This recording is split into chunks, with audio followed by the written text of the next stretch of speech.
Hello friends, आप सभी कैसे हैं। सभी को मेरा नमस्कार। मैं चंदन आप सभी का इस क्लास में स्वागत करता हूं। आज का जो क्लास है वह कक्षा 10वीं का साइंस लेकर आया हूं और ये क्वेश्चन जो है आपके लिए बहुत ही इम्पोर्टेंट है। इस क्वेश्चन को अगर आप कर लेते हैं तो आप अपने क्लास में अच्छा मार्क्स ला सकते हैं। तो आप हेडिंग देख के समझ गए होंगे कि आज का कौन सा चैप्टर है और कैसा क्वेश्चन होने वाला है। आज स्टार्ट करते हैं आज का क्लास। अम्ल किसे कहते हैं। बहुत ही अच्छा क्वेश्चन है। अगर मेरे चैनल पर आप नया हैं तो आप चैनल को सब्सक्राइब कर लें। लाइक तो आप कर ही देते हैं। अगर पहला क्वेश्चन आपका है कि अम्ल किसे कहते हैं। वे पदार्थ जो खट्टे होते हैं तथा नीले लिटमस को लाल कर देते हैं अम्ल कहलाते हैं। सिंपल रूप से बिल्कुल सिंपल लैंग्वेज से मैं आपको बताया हूँ। आप यहाँ से नोट्स बनाते तो आपको पूरा समझ में आएगा। इन पदार्थों को जब जल में घोला जाता है तो ये वियोजित होकर हाइड्रोजन H+ आयन देते हैं। आगे देखिए, आगे है कि इमली में टार्टनिक अम्ल पाया जाता है। इमली में कैसा अम्ल पाया जाता है। टार्टरिक अम्ल पाया जाता है। टार्टरिक अम्ल पाया जाता है। सेब में मौलिक अम्ल पाया जाता है। दही में आपका लैक्टिक अम्ल पाया जाता है। सिरका में एसिटिक अम्ल पाया जाता है। चींटी के डंक में फॉर्मिक अम्ल पाया जाता है। और नींबू तथा संतरा के रस में सिट्रिक अम्ल पाया जाता है। टमाटर और अमरूद में ऑब्जेलिक अम्ल पाया जाता है। उनके लिए बहुत ज़्यादा मेहनत करता हूँ। आप मेहनत को ध्यान में रखें और साथ ही साथ अपना आप बेहतर तैयारी करें। आपका तैयारी होगा तो मेरे लिए वही खुशी है। चलिए देखते हैं। दूसरा नंबर क्वेश्चन आपका है कि क्षार किसे कहते हैं। जल में विलय भस्म को क्षार कहते हैं तथा भस्म वह पदार्थ हैं जो जल में घुलकर हाइड्रोक्साइड का आयन देते हैं, जैसे sodium hydroxide, potassium hydroxide, ammonium hydroxide. देखिए कितना इम्पोर्टेंट क्वेश्चन है। आप नोट्स बना रहे हैं, बहुत अच्छा कर रहे हैं, वेरी गुड। चलिए आगे हम लोग देखते हैं अगला क्वेश्चन। क्षार थोड़ी सी खांसी हो गई है तो चलिए क्षार के गुण। इसका स्वाद कड़वा होता है। क्षार का गुण क्या होता है। इसका स्वाद कड़वा होता है। यह रंगहीन एवं गंधहीन होता है। इसका जलीय विलयन साबुन की तरह चिकना होता है। और इसका चौथा गुण है यह लाल लिटमस पर पत्र को नीला कर देता है। आगे देखिए, नोट देकर मैं आपके सामने एग्जाम्पल दिया हूँ, आप इसको समझें। अम्ल एवं भस्म परस्पर अभिक्रिया करके लवण का निर्माण करता है। Example for NaOH plus CHL, NaCl plus H2O। ठीक है, आगे देखते हैं। दूसरा नंबर, धातु ऑक्साइड अम्ल के साथ अभिक्रिया करके लवण का निर्माण करता है। Example CuO plus H2SO4, CuSO4 plus H2। अगला क्वेश्चन देखिए, आपका तीसरा नंबर क्वेश्चन बहुत इंपॉर्टेंट है। अम्ल तथा भस्म के जल के साथ अभिक्रिया। जब अम्ल को पानी में डुबाया जाता है तब सल्फ्यूरिक अम्ल तथा नाइट्रिक अम्ल के साथ मिश्रित होने पर अत्यधिक ऊष्मा उत्पन्न करती है। इसलिए सल्फ्यूरिक अम्ल में थोड़ा थोड़ा पानी लाते हैं। शुद्ध जल का pH मान 7 होता है। फिर आपका अम्ल का pH मान 7 से कम होता है और झाड़ का pH मान 7 से अधिक होता है। आगे देखिए, लवण का pH मान 7 होता है।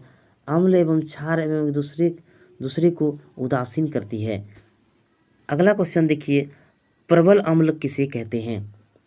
प्रबल अम्ल वैसे अम्ल जो जल में घुलकर पूर्णतः आयनिक होकर हाइड्रोजन आयन प्रदान करता है उसे प्रबल अम्ल कहते हैं। जैसे हाइड्रोक्लोरिक अम्ल HCl, इसका सूत्र भी आप याद कर लीजिएगा क्योंकि क्वेश्चन आता है। नाइट्रिक अम्ल अम्ल HNO3, सल्फ्यूरिक अम्ल H2SO4।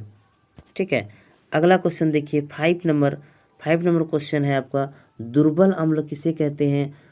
वैसे अम्ल जो घुलकर आंशिक रूप से आयनित करता है दुर्बल अम्ल कहलाता है। जैसे कार्बनिक अम्ल H2CO3, एसिटिक अम्ल CHCOOH। ये क्वेश्चन आप अगर अच्छा से नोट्स बना लेते हैं तो आपका पूरा तैयारी यहाँ से हो जाएगा। और अगर आप और वीडियो देखना चाहते हैं तो ऑब्जेक्टिव सब्जेक्टिव सभी प्रकार के लाइव ग्रो एकेडमी के प्लेलिस्ट में जाकर आप सभी वीडियो देख सकते हैं। सांद्र अम्ल तथा तनु अम्ल किसे कहते हैं? जब विलयन में अम्ल की मात्रा अधिक रहती है तो उसे सांद्र अम्ल कहा जाता है।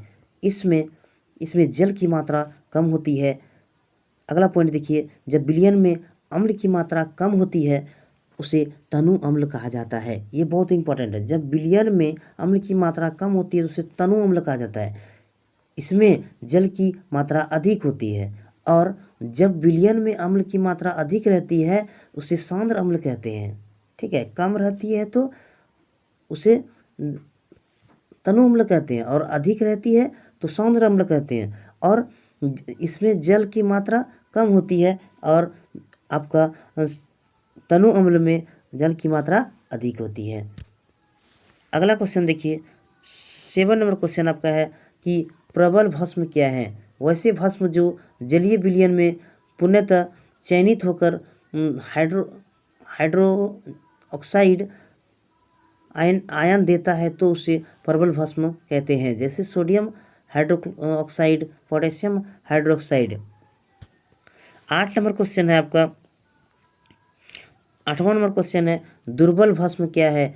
वैसे भस्म जो जलीय विलयन में आंशिक रूप से आयनिक होकर कम मात्रा में हाइड्रोक्साइड अम्ल OH प्रदान करता है उसे दुर्बल भस्म कहते हैं। जैसे अमोनियम हाइड्रोक्साइड, इसका सूत्र होता है NH4OH। और कैल्शियम हाइड्रोक्साइड दुर्बल भस्म का एग्जाम्पल ये दोनों है। ठीक है, लेकिन आप सूत्र को भी याद रखें। कैल्शियम हाइड्रोक्साइड का सूत्र जो होता है CaOH2 होता है। ठीक है, अगला क्वेश्चन देखिए, लवण क्या है? बहुत इंपॉर्टेंट क्वेश्चन है। लवण क्या है? लवण अम्ल तथा भस्मों की विक्रिया से लवण का निर्माण होता है तथा जल बनता है। लवण में दो मूलक उपस्थित होते हैं। एक मूलक भस्म प्राप्त होता है जबकि दूसरा मूलक अम्ल प्राप्त होता है। भस्म से प्राप्त मूलक भस्मित मूलक कहते हैं। Very good. देखिए, भस्म से प्राप्त जो होता है उसे भस्मित मूलक कहते हैं और यह धन आवेशित होता है, वो धन आवेशित होता है। अम्ल के द्वारा प्राप्त मूलक को अम्लीय मूलक कहते हैं, यह ऋण आवेशित होता है। आगे पॉइंट देखते हैं क्या है। आगे आपके सामने पॉइंट है कि लवण को 3 भागों में बांटा गया है। लवण को 3 भागों में बांटा गया है, सामान्य लवण, अम्लीय लवण और भस्मित लवण। वैसे लवण जिसमें विस्थापित हाइड्रोजन या हाइड्रोक्साइड समूह नहीं होता है उसे सामान्य लवण कहते हैं। उसके बाद है अम्लीय लवण क्या है, इसको समझते हैं। अम्लीय लवण क्या है इसको समझते हैं, बहुत इंपॉर्टेंट है। वैसा लवण जो किसी भस्म द्वारा अम्ल के उदासीन के द्वारा बनता है उसे अम्लीय लवण कहते हैं। भस्मित लवण क्या है? वैसे लवण जो अम्ल द्वारा उदासीन होकर भस्मित अम्ल प्रदान करता है भस्मित अम्ल कहलाता है।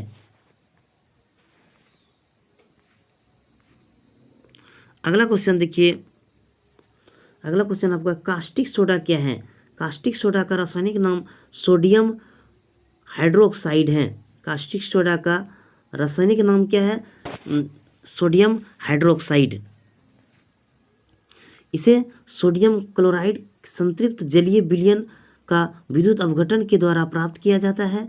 सोडियम क्लोराइड के विद्युत अपघटन के द्वारा एनोड पर क्लोरीन गैस तथा कैथोड गैस सोडियम धातु प्राप्त होता है। अब सोडियम धातु जल से विक्रिया करके सोडियम हाइड्रोक्साइड बनाता है। समझ गए? अगला पॉइंट देखिए, एग्जाम्पल इसका क्या है।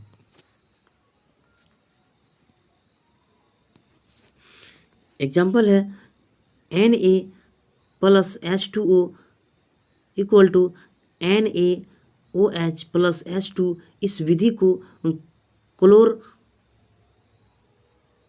अल्कली अभिक्रिया भी कहा जाता है। सोडियम हाइड्रोक्साइड का उपयोग क्या क्या होता है वो आपको मैं अब बताऊंगा। सोडियम हाइड्रोक्साइड का उपयोग, इसका उपयोग, पहला उपयोग देखिए, साबुन या सिर्फ नहीं होगा, सर्फ होगा, सर्फ बनाने में किया जाता है। अगला पॉइंट है, दूसरा नंबर, इसका उपयोग कागज बनाने में किया जाता है सोडियम हाइड्रोक्साइड का। ठीक है। तीसरा पॉइंट आपका है, सोडियम हाइड्रोक्साइड बनाने में प्राप्त वनस्पति के तेल तथा अमोनियम बनने में किया जाता है। अगला पॉइंट देखिए, खाने का सोडा के बारे में समझते हैं। 11वां नंबर क्वेश्चन आपका है, खाने वाला सोडा बेकिंग सोडा भी कहा जाता है। खाने वाला सोडा को बेकिंग सोडा भी कहते हैं।